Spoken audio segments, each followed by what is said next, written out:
हाय guys, welcome back. So इस video में हम बात करेंगे यार मोर्स कोड के बारे में। And I think it's quite interesting to discuss, right?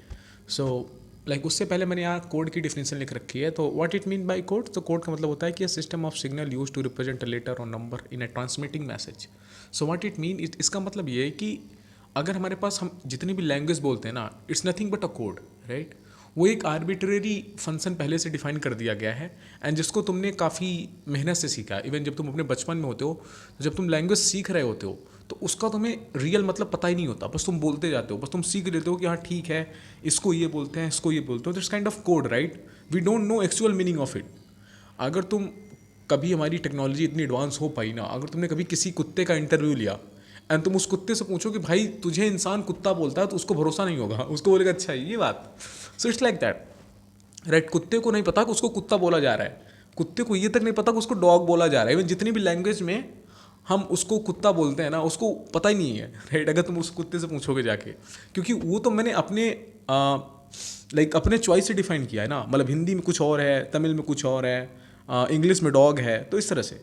So code kind of तुम बोल सकते हो कि एक जर्नल वे है कम्युनिकेशन के लिए। So it's a simple definition of code. And इसी को गार्सिया मार्केज, जो कि एक काफ़ी नोवेल विनिंग ऑथर हैं, उसको काफ़ी डिटेल में समझाते भी हैं कि जब वर्ड अपने रिसेंट ईयर में था, जब वर्ड बन रहा था, तो हम किसी को भी कुछ नाम दे रहे थे। तो ये काइंड ऑफ, ये मैंने एक रेफरेंस डाल रखा है। सो ये तो मैंने कोड की डेफिनेशन तुम्हें बताई। So what it mean by Morse code? तो मोर्स कोड समझने से पहले यार हमको एक चीज़, एक मैं तुम्हारे साथ सिनेरियो शेयर करना चाहता हूँ। और वो सिनेरियो है कि लेट्स इमेजिन तुम्हारे पास, तुम एक रूम में हो एंड थोड़ी सी दूर में तुम्हारे एक फ्रेंड का रूम है एंड तुम दोनों एक दूसरे से कनेक्ट करना चाहते हो। और तुम्हारे बीच में एक इंटरसेक्शन, क्या इंटरसेक्शन है कि तुम्हारी खिड़की से उसका, तुम्हारे दोस्त का रूम दिखता है। So it's like that, and तुम दोनों एक दूसरे से कनेक्ट करना चाहते हो। लेकिन उसका एक रिस्ट्रिक्शन क्या है? उसमें एक रिस्ट्रिक्शन है कि तुम लोग चिल्ला नहीं सकते हो, और ना ही फ़ोन कर सकते हो, ना we don't have any kind of advance equipment और समथिंग। तुम्हारे हाथ में सिर्फ एक चीज़ है, laser light, right? So you both have a laser light and if you want to communicate with your friend, how you do? तो ये पूरा सिनेरियो है। तो ऐसे केसेस में जो सबसे पहला थॉट आता है कि हम एक कोड वे में बात कर सकते हैं, राइट? सो एक कोड वे में कैसे बात करेंगे? तो let's say we have a ledger, right? So अगर मुझे ए बोलना है ना, कि ए, अल्फ़ाबेट का पहला लेटर ए, तो मैं एक बार लेजर जलाऊंगा। ओके, मैंने एक बार लेजर जलाया और फिर मैंने बटन बंद कर दी, तो लेजर बंद ना दीवार पे। तो जो मेरा फ्रेंड है उसको पता चल जाएगा कि यार मैंने ए बोलने की कोशिश की है। अगर मैं दो बार लेजर जलाऊंगा तो वो बी हो जाएगा, अगर मैं तीन बार करूंगा तो सी हो जाएगा, एंड अगर मैं चार बार करूंगा तो वो डी हो जाएगा। तो इस तरह से हमने एक आर्बिट्रेरी डिफाइन किया कि कोड, अभी मोर्स कोड की बात नहीं हो रही, अभी बस मैं बता रहा हूँ कि बेस बना रहा हूँ। तो इस तरह से हम एक सिग्नल भेज सकते हैं, राइट? तो अगर मुझे जेड बोलना है तो मैं क्या बोलूँगा? मैं 26 बार अपनी लेजर जलाऊंगा। तो क्योंकि ये इतना सीक्रेट रहेगा कि और किसी को पता भी नहीं चलेगा, और हमारा जो पूरा का पूरा मैसेज है वो मेरा फ्रेंड समझ जाएगा, क्योंकि मैंने उसको बता रखा है कि अगर मैं एक बार दबाऊंगा तो ए आएगा, अगर मैं दो बार दबाता हूँ तो इट्स बी, एंड अगर मैं तीन बार दबाता हूँ तो इट्स सी, एंड अगर मैं 26 बार दबाता हूँ तो इट्स लाइक जेड, राइट? सो ये तो मेरे और मेरे फ्रेंड के बीच की कम्युनिकेशन हुई। अब जो एक चीज़ और यहाँ ध्यान रखने वाली है कि यार ऐसे में तो अगर एक वाइडर ऑडियंस तक तो हम कभी पहुँच ही नहीं पाएंगे।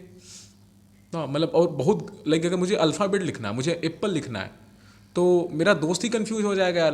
अगर मुझे एप्पल लिखना है तो it's going to be very hectic यार, मुझे कई बार लेजर दबानी पड़ेगी, मोर देन 200 और 300 टाइम्स ना, क्योंकि पी दबाने के लिए अप्रॉक्स मुझे 13-14 बार दबाना पड़ेगा, जो भी है। So it's going to be hectic, right? And dash का, कॉमा का, we don't have any kind of other thing. तो ये प्रॉब्लम आ रही थी। तो इस प्रॉब्लम को सॉल्व करने के लिए मोर्स भाई हमारे पास आते हैं एंड मोर्स भाई हमसे बोलते हैं कि ये तुम लेजर दबाना और ये सब बंद करो। What I am going to do, हम किसी भी एक सिग्नल को डॉट और डैश से शो करेंगे। So let me zoom, right? Wait a minute, if I can. Okay, so here we go, right? So अगर तुम इस पूरे चार्ट को देखो, so what you can see कि हमारे पास ए है, एंड ए को मैंने एक स्मॉल डॉट से और एक कैपिटल डॉट से, इसको डैश बोलते हैं, और जो हमारे पास ये स्मॉल डॉट है इसको हम डॉट बोलते हैं।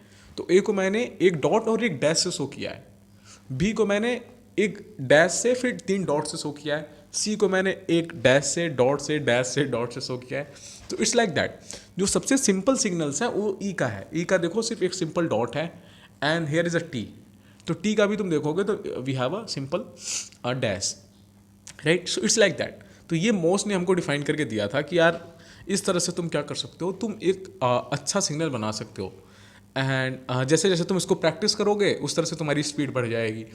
सो ये हमारे पास एक अच्छा वेटर कम्युनिकेशन हो सकता है। एंड इसी को मैंने यहाँ लिख रखा है कि हाँ ये तुम पढ़ सकते हो, उसकी पीपीटी मैं दे दूँगा। तो ये पूरा वीडियो था यार मोर्स कोड के ऊपर। हालांकि अभी मैंने इतना डिटेल में नहीं बताया, बस मैं तुम्हें एक सिंपल एग्जांपल के साथ समझाना चाहता कि what really a Morse code is. And अगर तुम्हें मच मोर डिटेल में जाना है, I will try my best to explain in other video. So please comment करना कि अगर तुम्हें डिटेल में ही जानना है तो। Okay, bye bye.